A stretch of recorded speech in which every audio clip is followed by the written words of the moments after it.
My name is Matt Toback. I run the customer experience side of the house here at Grafana, and I am super proud to kick this off. This is really exciting, and it's really nice to see this room filled up with both familiar and new faces. So, housekeeping. Wi-Fi, I'm sure most of you have found it. The network name is not cut off in iOS. It is trying to be a little bit too clever, but it is GrafanaCon Wi-Fi sponsored by, password is packet.com, all lowercase. It's kind of posted around, but if anyone hasn't connected, please do. Also, we are doing both any kind of help that you need along the day, as well as our Q&As through Slack this year. So you should have received this morning an invite from our public Slack channel. The speakers in front here, Ron. The speakers? Yeah, I can't hear you very well. Hard to hear. Only in the back. Got it. Yeah, this one here is not working. Most people would consider that a good thing with me.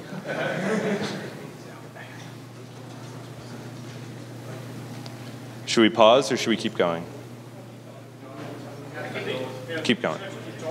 Oh, right. Keep talking. That's it. I'm speaking right now. Right. So, public Slack channel.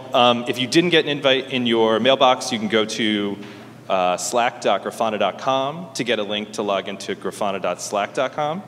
And then there's there's a GCon main, there's a track 1, track 2, track 3. So this is the format of the conference. GCon main is today. We're all going to be in this room. Any of the questions that you're asking we'll incorporate into a Q&A for the speakers. Tomorrow there are 3 tracks. First track, second track, third track. The rooms are labeled. We have the schedule posted online. And you don't need to sign up to participate in any. So just kind of wander in and wander through however you can. All right, who here has been to a GrafanaCon in the past? Yeah, that's cool. That's awesome.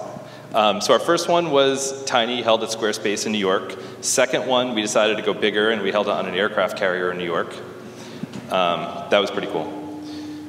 And last year, we held it in Amsterdam. And when we thought of Amsterdam, we thought of people cycling around and beautiful weather and tulips everywhere and just kind of like this bucolic environment.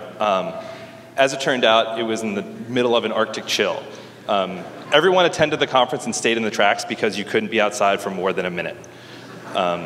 So then at the end of that conference, we were like, where are we going to hold this? This is awful. So we decided to pick Los Angeles. Friday morning, I wake up and I see this. I think this is the Stockholm team sending just kind of like all sorts of winter vibes to us. So next year, we don't know exactly where we're going to hold GrafanaCon, but it's going to be somewhere right on that line. And we'll see. Come at us, Mother Nature. All right, pick it up.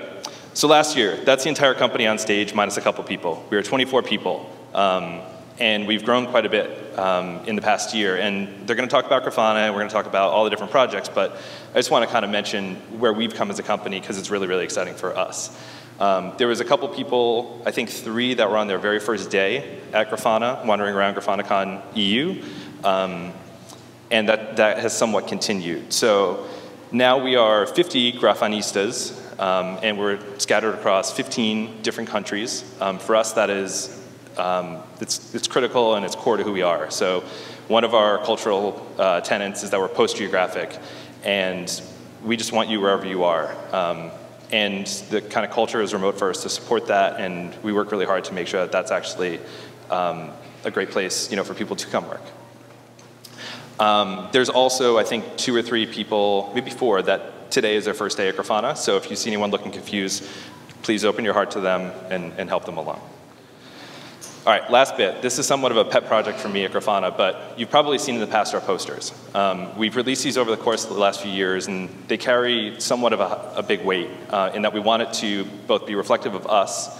We want you to be able to see it and have it be something that you want to actually hang on your wall and resonate with the challenges that you have. So democratize metrics, don't get in the way of the data, build better together, and innovate everywhere are all kind of this idea of just trying to put those metrics first. Don't get cluttered with Chrome, around that.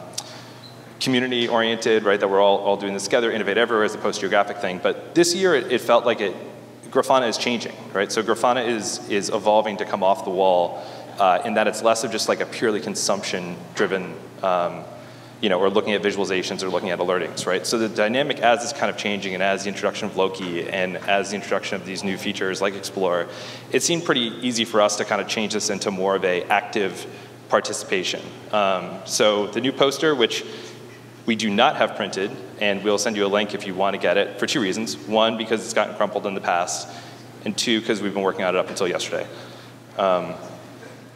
is Explore. So Explore for us is that idea that, you do need to be more actively participating in monitoring and observability, and that kind of push towards going and digging into that data and actually making sense of it, right? It's not just purely,